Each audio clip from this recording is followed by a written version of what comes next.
Henry, Yes. you know, you're such a young guy. Why do you even think about Social Security these days? Oh, you're so kind. But yes, I do have to think about Social Security and as well as the other Americans, because in 25 years, if we keep going the way we're going, we're only going to be paid 75 cents on a dollar for money that is due to But us.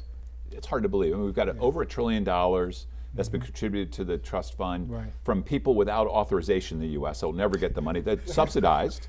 Over $1 trillion. We've got all these years you built in. I'm Yes. building in now. All of us have built in. How in the world can we not have enough money in the Social Security Well, trust? quite simply, you have the boomers that are about ready to retire, a large number of boomers that are about ready to retire, plus people are living longer.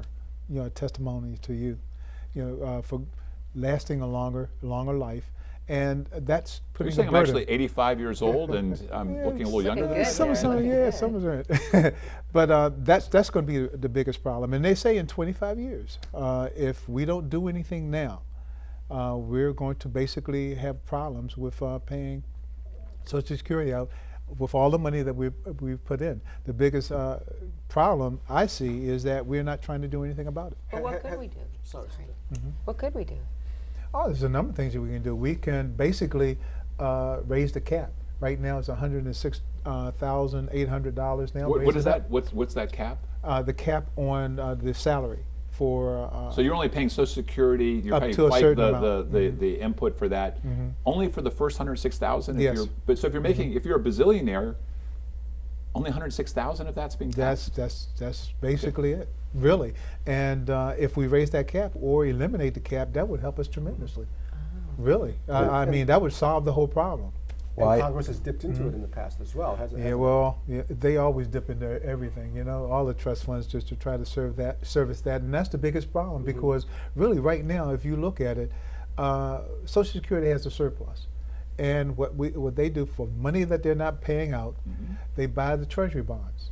Okay, so I don't understand why Congress is saying that they're part of the ballooning federal deficit, because the only time that we're really in the deficit is when we turn into Treasury bonds to redeem it to pay the Social Security debts that we owe to the individuals that are retiring. Well, why isn't Congress or someone doing something about it?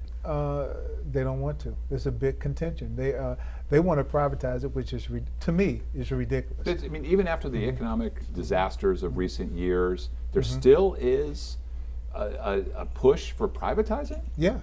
Yes, I mean, look, Bush was trying to do it for 8 years. I understand, but And I thought it's that would ridiculous. have knocked all that out, that nonsense out. No, they're still basically talking about it, and it is nonsense because really, if you privatize it or eliminate it altogether, a lot of people will be on welfare or no fare, as I say, and it's really ridiculous. Well, you think about it. I mean, people can lose half their money literally in 1 week Yes. if it's privatized and in the stock market. Some people rely on it.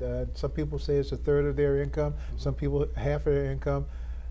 Others, it's all of their income, the lower income people. And if you cut benefits, the people that are going to suffer the most are the low income individuals. They're not going to have anything. Henry, I understand that Treasury bonds are safe, but is there anything more progressive that we might do about investments?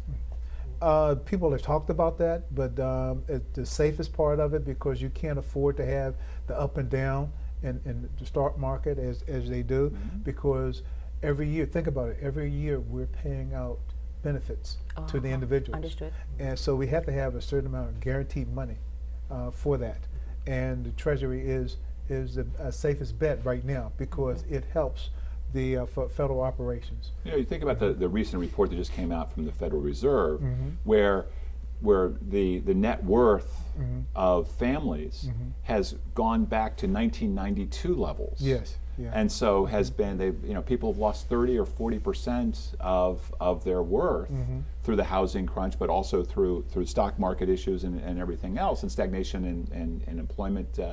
Don, you hit it right on the head. You hit it right on the head because really the biggest thing right now is people are not, with the unemployment, you don't have as many people working. And the other thing is that they're cutting the taxes. The tax cuts does not help either, because that's where we get our money from as far as Social Security is concerned. With those continued tax cuts, that's going to eat into the money down the road. Well, there's a double whammy. There's a cap, there's lower taxes, but also people living longer, as you mentioned. Yes. Right. So you have to someday ask the question: is it fair to pay to have Bill Gates collect Social Security, or somebody like Bill Gates? Well, I don't know. Should there be means testing? I guess is the I question. don't know that really is a big issue, because people like Bill Gates Well, reinvest into the community, which is really helpful. But one of the things that we need to look at is how we're going to basically right the ship. And if we don't start doing anything now, it's just like, as I was telling everyone before the show started, it's going to be like a big, cruise ship or a warship. To turn that sucker around, it's going to be a slow process. I support Henry Hailstock. I don't know about you all, but Henry, can you go down to the Hill? Can you start this process going and bring these knuckleheads on the right and left? And you don't want me to go down the hill, because I'll be telling you the truth about a lot of them. let's go. It's about time. Henry Hailstock, truth teller. Thank you so much. You're welcome.